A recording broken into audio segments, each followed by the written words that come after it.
इच्छा पूरी ना हो तो क्रोध बढ़ता है और इच्छा पूरी हो तो लोभ बढ़ता है। इसीलिए जीवन की हर स्थिति में धैर्य बनाए रखना चाहिए। धर्म केवल रास्ता दिखाता है, लेकिन मंजिल तक पहुंचने में कर्म ही सहायता करता है।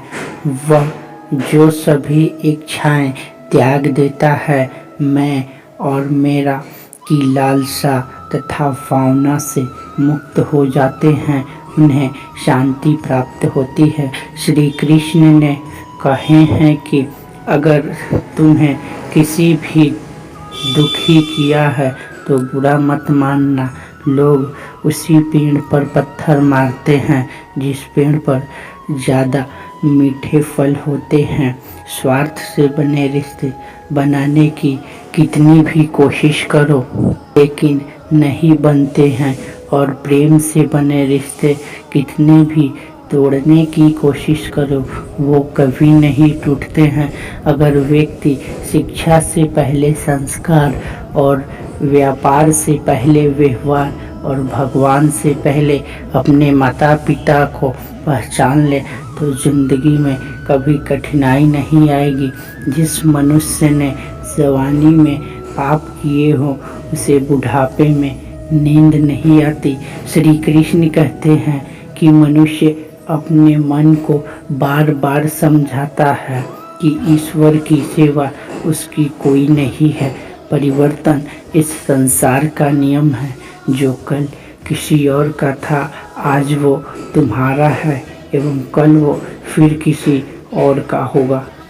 प्रेम हमेशा माफ़ी मांगना पसंद करता है और अहंकार माफ़ी सुनना पसंद करता है। जो रास्ता ईश्वर ने आपके लिए खोले हैं उसे कभी भी कोई बंद नहीं कर सकता। मनुष्य का जीवन उसके कर्मों पर चलता है। जैसा कर्म होता है वैसा ही उसका जीवन होता है। एक बार माफ़ करके अच्छे बन जाओ, परंतु बार बार माफ़ करके आधे दुख इस वजह से आते हैं क्योंकि हमने उनसे आशाएं रखी हैं जिनसे हमें नहीं रखनी चाहिए थी। मैं ही इस सृष्टि की रचना करता हूँ और मैं ही इसका पालन पोषण करता हूँ और मैं ही इस सृष्टि का विनाश करता हूँ। जब संसार में धर्म की हानि होगी, अधर्म की विजय होगी, तब मैं इस पृथ्वी पर अवतार लूँगा। शांति में भी दुखों का अंत हो जाता है और शांत चित्त मनुष्य में बुद्धि शीघ्र ही स्थिर होकर परमात्मा से युक्त हो जाती है। हमारी आस्था की परीक्षा तब होती है जब हम जो चाहे वो ना मिले और फिर भी हमारे दिल से प्रभु के लिए शुक्रिया निकले।